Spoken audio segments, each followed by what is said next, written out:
जय संविधान। 3-4 दिन पहले मैंने retired IPS officer Amitabh Kumar Das साहब से बात की थी और उसमें हमने बात की थी दुर्दांत गैंगस्टर और बाहुबली और 6-7 बार के विधायक अनंत कुमार सिंह मोकामा के जो सिटिंग विधायक थे और वहां पे एक हत्याकांड हुआ था। खैर, हम लोगों की गुजारिश पे बिहार सरकार ने उन्हें अरेस्ट तो कर लिया, लेकिन बड़ी इज्जत से अरेस्ट किया। जी उन्हें ले गए जैसे कि किसी वीआईपी को ले जाया जाता है और बड़े तन के अनंत कुमार सिंह चल रहे थे, जैसे कोई बहुत बड़ा कारनामा उन्होंने किया हो। वरना हमने तो देखा है गरीब लोग 1 लाख रुपए का लोन भी जब नहीं चुका पाते तो किस प्रकार से पुलिस घसीटते हुए ले जाती है। लेकिन अमिताभ जी जो चलिए पुलिस अफसर भी रहे हैं, एसपी भी रहे हैं, कई क्षेत्रों के उन्होंने पिछली बार बताया था। तो देखिए, आज मैं अमिताभ जी, असल में जो बिहार के अंदर ये चुनाव प्रक्रिया हो रही है, इसमें 2 उभरते हुए ऐसे व्यक्तित्व हैं जिनके उभार से, जिनकी इमोशन से मुझे ये आश्चर्य हो रहा है और ये सोचने में रहा है कि हम तो ये मानते हैं कि बिहार की जनता बड़ी बहुत ज्यादा बुद्धिमान है, बहुत ज्यादा पॉलिटिकली कॉन्शियस है। लेकिन एक इमरजेंस में देख रहा हूं, एक आप तो जानते ही हैं, मैथिली ठाकुर जो एक भजन गायिका थी हैं और बड़ी प्यारी बच्ची हैं, बड़ी कम उम्र की बच्ची हैं और मैं भी उनके भजन सुनता था, अच्छा लगता था। बिल्कुल जैसे भजन गाए जाते हैं भगवान के लिए, गायिका थी। लेकिन अचानक उनमें एक राजनीतिक टीम और ये न समझते हुए कहां भजन, कहां परमेश्वर की पूजा और कहां ये कीचड़ दलदल, जहां दुर्दांत लोग विधानसभा में अगर वो जीत गई बैठेंगी तो वहां जाके कहां अपने जीवन को इन्होंने परेशानी में डाल दिया है। अब ये देखना है कि बिहार की उनके क्षेत्र की जनता उन्हें चुनकर क्या उसी दलदल में ढकेलना चाहती है जिसमें वो जाने के लिए तैयार हो गई। एक तो ये मैथिली ठाकुर के क्षेत्र की क्या परिस्थिति आप देखते हैं, उनके इमरजेंसी को आप कैसे देखते हैं? और दूसरा जिनको हमने डिस्कस किया था, अनंत कुमार सिंह 6-7 बार से मोकामा से जीते हैं और इतना सब कुछ होने के बावजूद कि बाहुबली हैं, सब कुछ है, लेकिन जीत जाते हैं और ये बिहार की जनता ही जिताती है। तो आज मैं आपसे निवेदन करूंगा ये 2 व्यक्तित्वों के बारे में, क्योंकि आप वहां बैठे हैं, पुलिस अधिकारी हैं, आपको वहां के अधिकारियों से संपर्क आपका होता है, फील्ड की इंफॉर्मेशन आपके पास आती है। ये जो इमरजेंस बिहार जैसे बुद्धिमान स्टेट से ऐसे 2 लोग इमर्ज हुए हैं और एक उभरने का प्रयास कर रहा है, एक हो गया है, इसके बारे में जरा प्रकाश डालें अमिताभ जी नमस्कार स्वामी जी, दर्शकों को प्रणाम। देखिए, आप बिहार के बारे में देखिए बहुत ही सकारात्मक सोच रखते हैं कि बिहार की जनता जो है वो बहुत बुद्धिमान है और बहुत अच्छी जनता है। आपकी सोच थोड़ी सकारात्मक है, मेरी सोच उतनी सकारात्मक नहीं है। देखिए, जब भी बिहार की बात होती है और बिहार पर कोई निबंध लिखा जाता है तो लोग सीधे लिच्छवी के गणतंत्र पर पहुंच जाते हैं और कहते हैं कि दुनिया का सबसे पुराना गणतंत्र बिहार में ही था।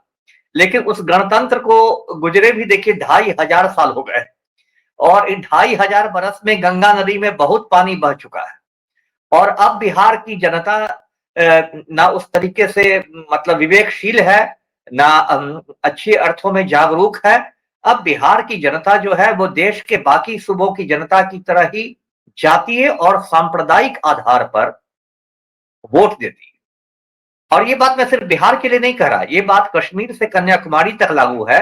मैं चुनाव आयोग का प्रेक्षक बन के कई दूसरे राज्यों में गया हूं, कर्नाटक में, गुजरात में, नागालैंड में, जगह जगह मैंने चुनाव कराए हैं। कम से कम इस मामले में भारत में वाकई मुझे विविधता में एकता दिखाई देती है कि पूरे देश की जनता जो है वो इस बात पर एकदम आम राय बन गई है कि भाई हमें जातीय और सांप्रदायिक आधार पर मतदान करना है और ये इस देश का सबसे बड़ा आप दुर्भाग्य कह सकते हैं लोकतंत्र का। अब मैं पहले मैथिली ठाकुर की बात करूंगा।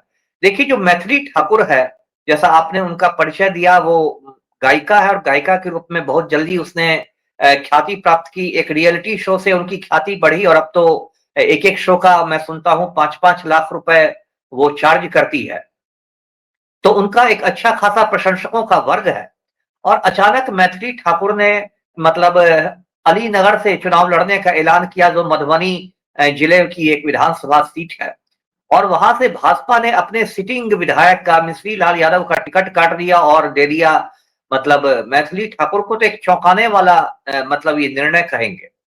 देखिए, भाजपा के साथ मुसीबत यह है कि चाहे केंद्र की मोदी की सरकार हो या बिहार में पलटू राम की सरकार हो, ये सरकारें, इन सरकारों से जनता का अब काफी हद तक मोह भंग हो चुका है, क्योंकि इन सरकारों ने जुमलेबाजी, हवाबाजी और झूठे वादों के अलावा कुछ किया नहीं। तो भाजपा को डर है कि जो एक एंटी इनकम्बेंसी लहर होती है, जो एक प्रतिष्ठान विरोधी लहर होती है, उसका उसको बहुत नुकसान बिहार में हो जाएगा। तो वो ऐसे ऐसे लोगों की खोज कर रही है, मैथिली ठाकुर जैसे लोगों की, जिससे वो ज्वलंत मुद्दों से ध्यान हटा सके, बेरोजगारी, महंगाई, कानून व्यवस्था और किसी के ग्लैमर पर, किसी के नाम पर वो वोट ले सके। अब जहां तक मैथिली ठाकुर की बात है, जो मैंने किया है वो तो 3-4 महीने पहले ही 25 बरस की हुई है, मतलब 4 महीने पहले ही उसने न्यूनतम उम्र हासिल की है चुनाव लड़ने की। मुझे उससे ज्यादा उनके जो पूज्य पिता है रमेश ठाकुर, मैं उनको दोषी मानता हूं। उनकी लगता है कि कुछ राजनीतिक महत्वाकांक्षाएं हैं और वो अपनी बेटी को एक तरह से, मतलब आप मोहरा कह सकते हैं, मोहरा बनाकर ला रहे हैं चुनाव में। और उसके मैथिली ठाकुर के राजनीति में आने के तुरंत बाद उन्होंने बड़े मतलब मनुवादी और ब्राह्मणवादी मतलब आप कह सकते हैं बयानबाजी की। अचानक लगा कि वो मतलब ब्राह्मणों के कोई बहुत बड़े मतलब रहनुमा बन के उभर रहे हों, और लालू के जंगल राज में उन्होंने ब्राह्मणों पर हमले की बात की और ये सब बात की, जो एक कट्टर ब्राह्मण करता है, जिसको जनेऊ जिहाद कहते हैं। तो उनके शब्द जो हो गए एक जनेऊ जिहादी वाले शब्द हो गए। और मैथिली ठाकुर में देखिए इतनी नासमझी है। मैं एक आपको मिसाल देता हूं दर्शकों को। मिथिला में एक पारंपरिक टोपी होती है, उसको पाग कहते हैं। वो मैथिल ब्राह्मण लोग पाग पहनते हैं खास खास मौकों पर, शादी ब्याह के मौकों पर, खुशी के मौकों पर। अभी मैथिली ठाकुर जनसंपर्क के लिए गांव में पहुंची तो गांव वालों ने उन्हें पाग पहना दिया। अब ये ऐसी नासमझ लड़की है कि इसने पाग को हाथ में लेके उसमें मखाना रख के खाना शुरू कर दिया। मतलब पाग को वो कटोरे के रूप में इस्तेमाल कर रही थी। अब इसको लेके उसकी बड़ी मतलब आप कह सकते हैं लानत मलामत हुई कि भाई आपको तो मिथिला की परंपराओं और संस्कृति की कोई समझ नहीं है। आपको दिया जाता है, आपको पाग सर पर रखा जाता है तो आप उसको रख के उसमें कटोरा बना के खाना खा रही है। बाद में जो भी उनकी ओर से सफाई दी गई हो, रफूगिरी की हो गई हो, लेकिन इससे तो लोग समझ गए कि भाई क्या बात है। अब उनसे लोगों की यह भी शिकायत है कि वो एक एक शो के लिए 5-5 लाख रुपए लेती है। और कुछ दिनों पहले बेनीपट्टी में उनके गांव वालों ने उनको एक शो में बुलाया और गांव वालों ने बहुत, देखिए गरीब, पूरा बिहार गरीब राज्य है, गांव वालों ने मुश्किल से 2 लाख रुपए चंदा करके इकट्ठा किए। लेकिन मैथिली ठाकुर टस से मस नहीं हुई कि नहीं मैं 2 लाख पर नहीं गाने आऊंगी, मुझे तो 5 लाख चाहिए। तो ये लोक गायिका का तो ये हाल है, बिल्कुल व्यावसायिक हो चुकी है। लेकिन तो अमिताभ इनसे जी, अब तो वो बिना, अब तो सुना है बिना पैसा लिए अपने वोटर्स को भजन सुना रही हैं। अब तो उन्होंने अपनी, जैसे राहुल गांधी ने कहा था वो नाच भी सकते हैं, तो यहाँ तो वो भजन सुना रही है, बिना पैसा लिए भजन सुना रही है। अब देखिए ये तो मतलब अब लोकतंत्र की मजबूरी है कि अब तो उन्हें मतदाताओं को रिझाना पड़ेगा। तो मतलब अब पहले वो गाने के बदले नोट मांगती थी, अब गाने के बदले वोट मांग रही है है ना। वो पहले नोट को शुल्क के रूप में लेती थी, अब उनको गाने के फीस के रूप में वोट चाहिए। फर्क तो इतना ही ना हुआ है। अब कैसे कहेगी कि लोग गाने की बात कहेंगे तो अब कैसे कहेगी कि मैं नहीं गाऊंगा, नहीं गाऊंगी। तो ये है। मैं देखिए, मैं दर्शकों को बताता हूं कि मैथिली ठाकुर के खिलाफ बहुत ज्यादा वहां आक्रोश है, क्योंकि भाजपा के पुराने कार्यकर्ता लोग मुंह देखते रह गए और ये पैराशूट की तरह, एक उम्मीदवार जो पैराशूट की तरह आ गई है। और विनोद मिश्रा को जो टिकट दिया है राजद ने, वो वहां के बुजुर्ग नेता है, पुराने नेता है। तो जमीन पर मुझे मैथिली ठाकुर की स्थिति कोई बहुत अच्छी नहीं दिख रही है। अब ये तो 14 नवंबर को ही पता चलेगा कि उनकी लोक गायकी का कितना असर हुआ, कितना जादू उनका हुआ। अच्छा, अब मैं अनंत सिंह पर आता हूं। देखिए अनंत सिंह जो है वो पूरा जो बिहार, यूपी, इन सब राज्यों में जो एक माफियाकरण हुआ है राजनीति का, उसका प्रतीक है। देखिए मैं आपके दर्शकों को बताता हूं कि पूरे बिहार में, यूपी में और खासकर हिंदी पट्टी जो है भारत की, हिंदी पट्टी में हमेशा से संदूक और बंदूक की राजनीति होती रही। संदूक का मतलब हुआ धन बल, इंग्लिश में जिसको आप मनी पावर कह सकते हैं, और बंदूक का मतलब हुआ बाहुबल, जिसको इंग्लिश में आप मसल पावर कह सकते हैं। तो जो भी उम्मीदवार, जो भी प्रत्याशी संदूक और बंदूक के लिहाज से मजबूत होता है, वही उम्मीदवार चुनाव में बाजी मार लेता है, चाहे वो पंचायत का चुनाव हो, विधानसभा का चुनाव हो या लोकसभा का चुनाव हो। ये एक हिंदी पट्टी की नियति रही है और ये बीमारी अब फिर आप कहें तो पूरे हिंदुस्तान में फैल गई है, संदूक और बंदूक की राजनीति। अब ये जो अनंत सिंह है, इसको संदूक से तो मजबूत है ही, एनटीपीसी बाढ़ में है, एनटीपीसी की इकाई, उसमें ये करोड़ों के ठेके लेता है। इसकी इतनी दहशत है कि कोई दूसरा आदमी वहां टेंडर नहीं भरता है और इसी के गिरोह को एनटीपीसी के सारे ठेके मिलते हैं। तो बाढ़ की एनटीपीसी इकाई से इसने करोड़ों कमाए हैं। इसके पटना में दो दो बड़े होटल हैं, पाटलिपुत्र कॉलोनी में होटल बुद्धा हेरिटेज है और एसकी पुरी में होटल बुद्धा इन है, जो इसकी पत्नी के नाम पर है, नीलम देवी के नाम पर, जो अभी मोकामा की सिटिंग विधायक इसकी पत्नी है नीलम देवी।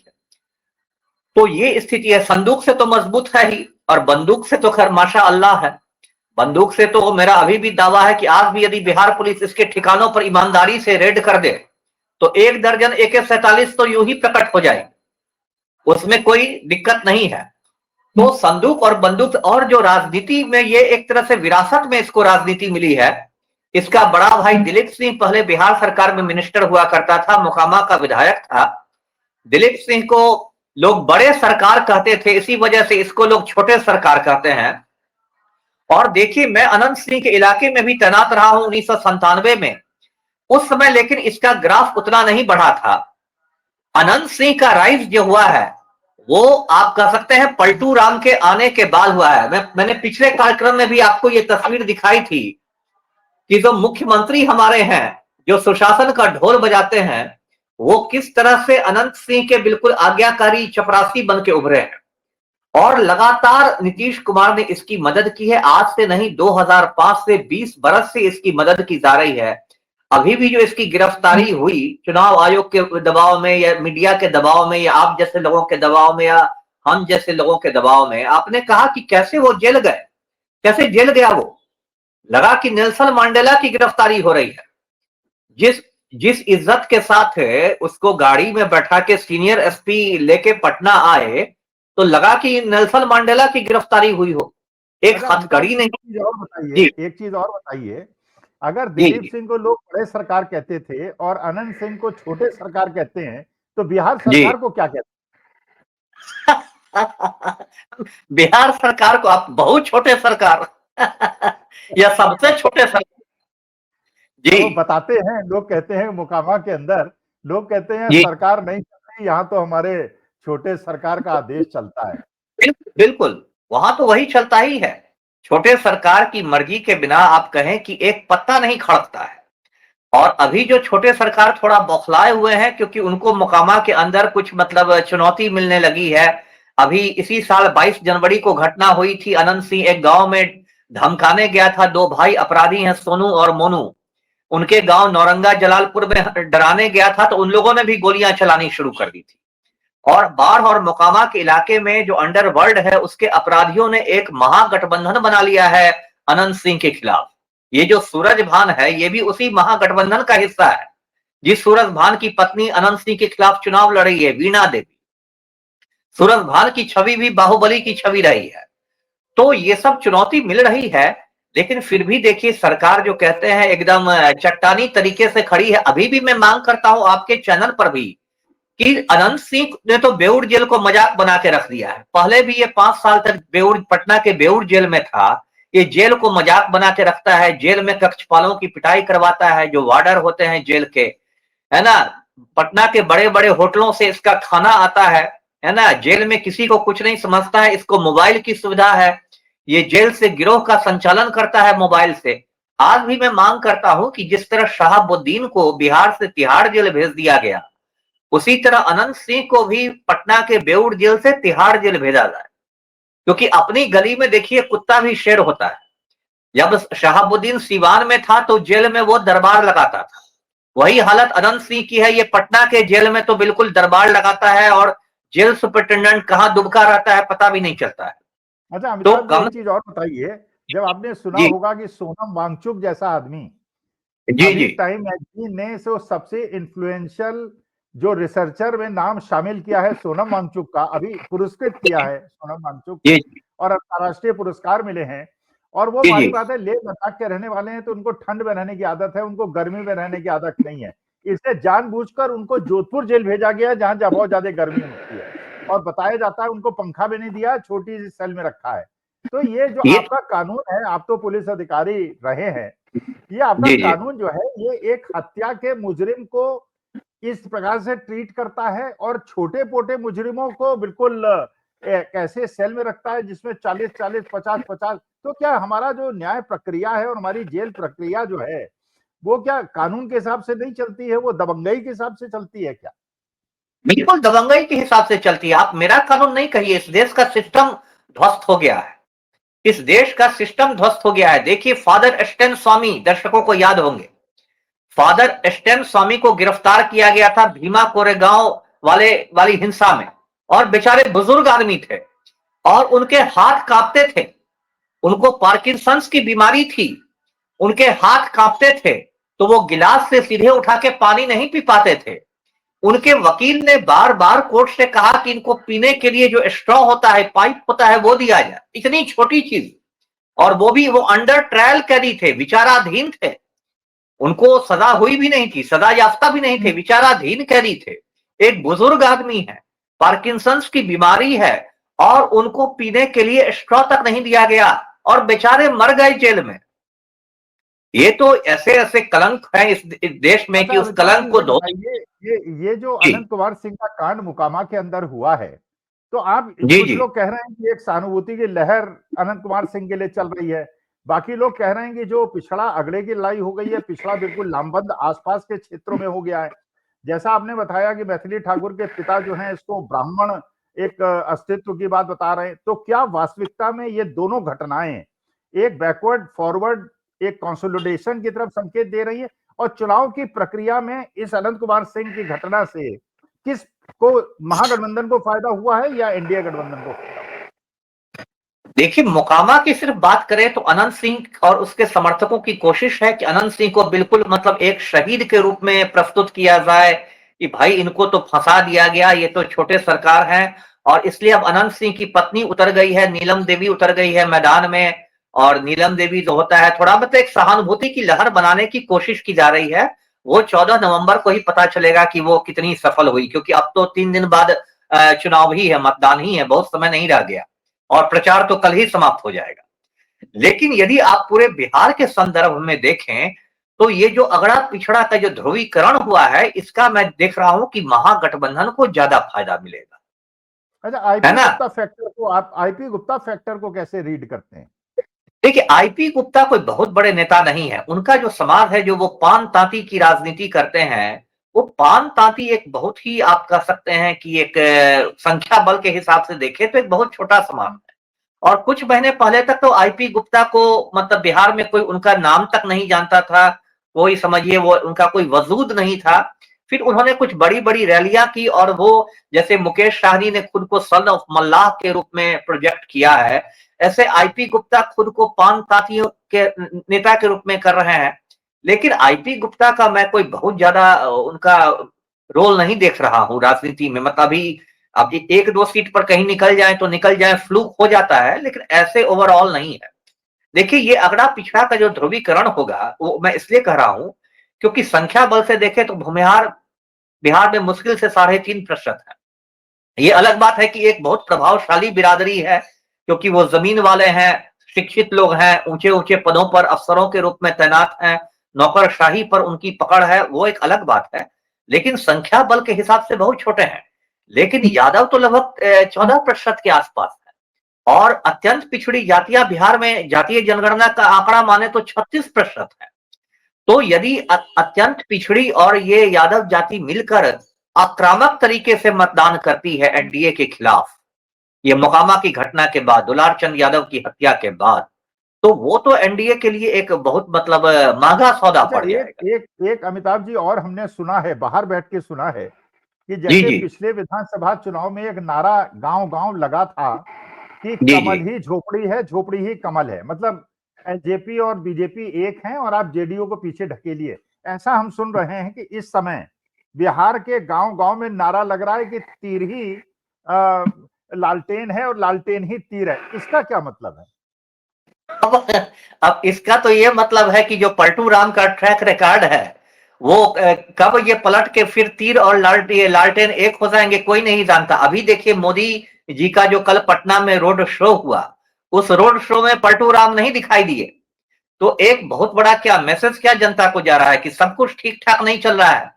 उधर अमित शाह जो हमारे तड़ी पार गृह मंत्री हैं, उनका बयान आया है कि भाई मुख्यमंत्री का फैसला चुनाव के बाद विधायक दल करेगा। मतलब उन्होंने सीधे सीधे पलटू राम के चेहरे पर मोहर नहीं लगाई।